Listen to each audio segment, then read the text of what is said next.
Time now to sample BMW's newest naked bike, the heavy metal Rockster. Now at first glance, this may look like a tarted up roadster, a naked bike currently available in BMW's lineup. But in fact, this is a very different performer, a little harder edged. At the heart of this copper top is BMW's traditional air-cooled twin with a twist. This hot-rodded version comes with dual-plugged heads, and that's not all.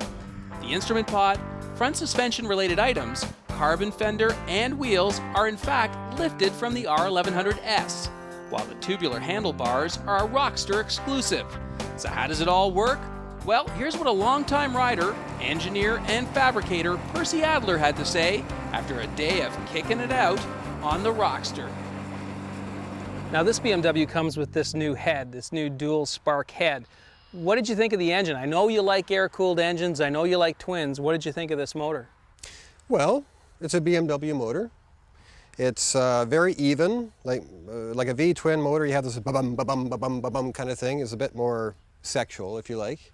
This is a very even ba-ba-ba-ba-ba-ba-ba-ba. So it's got a very, very even, kind of almost docile, friendly feeling to it. Yep. You can match it on wherever, and the motor just goes. You know, it just gets there. It's not amazingly quick or anything, but they have a lot of torque. Yeah. A very torquey motor. And I find it very, very I'm getting more interested in them, and they're becoming more like a friend, especially on a long trip. It's like a motor that you say, it's my buddy. How about stopping? This has got the ABS brakes and it's got that power-assisted servo. How did you like the way it stopped? It took me by surprise at first, because I took my usual handful, you know, and almost put myself on the nose. And so I found them to be surprisingly effective. I have tried this system before on another BMW motorcycle, and I found there was a two-stage feeling to the brake pedal or lever. And it was sort of, you'd squeeze it on, and then the bike would kick in, the braking would kick in. Whereas this one here, it's pretty well right there. But it is a bit of a wooden feeling, but yet the stopping power is certainly there. But it's a slightly different feel. It would be no problem to get used to, but it is a slightly different feel. How did you find the handling of the bike? The handling is it's quite nice. I would relate it, I can relate it, say, to my S, where it's not quite as steady when you've got it leaned over. It has a tendency to want to sort of just wiggle a little bit. Yeah. And I would say that's not a complaint. That's more just something you get used to, because I think it's a little quicker in the steering. I think the geometry's been affected slightly to make it slightly quicker, maybe a little more flickable. And so from that point of view, it's delightful. It's a lot of fun because it has that kind of playful nature. And when you wanted to sort of swing it around and doing U-turns and things, it's great. You know, I found a very, very comfortable motorcycle. I did find that it was taller in the saddle than, for example, my S. And I couldn't see why, because it's not really raised, not like, say, a GS or something, but the seat's really, really comfortable. This came from BMW with the accessory luggage.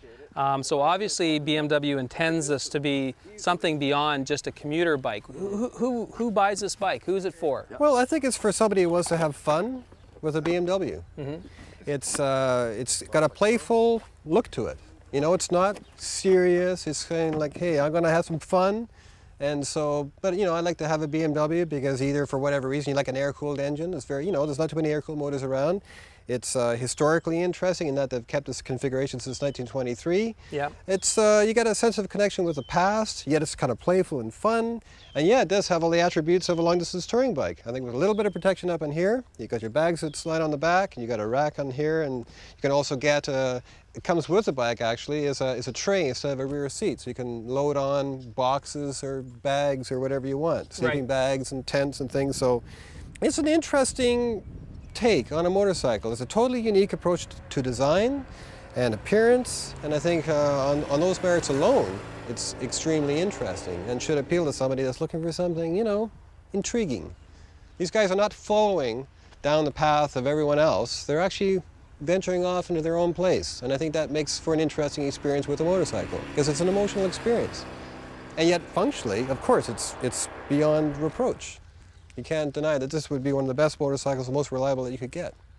So for fun, reliability, and userability, it's not a cruiser, it's not a sport bike, it's a motorcycle, and it's a beauty.